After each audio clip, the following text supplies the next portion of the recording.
Hey, to back up all of your data on the Samsung Galaxy S24 or S24 Plus, all you have to do is just open the settings.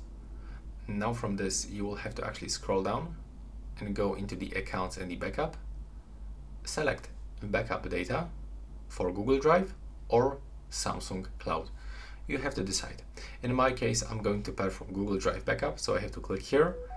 Now we have to enable the backup by Google One. And as you can see, from here we can actually find the backup details, so everything that will be actually backup. And if you are not connected to the Wi-Fi, you can still backup by using your mobile data. Next, all you have to do is just to click to backup now, and now it is actually backing up our data. And from here you can just wait until the backup will be finished, and right here we can actually follow this backup data process. It will take it actually depends on how much data you have on your phone, but it can take even for 1 hour. So that's how it looks right now. Please subscribe to my channel and see you in the next one.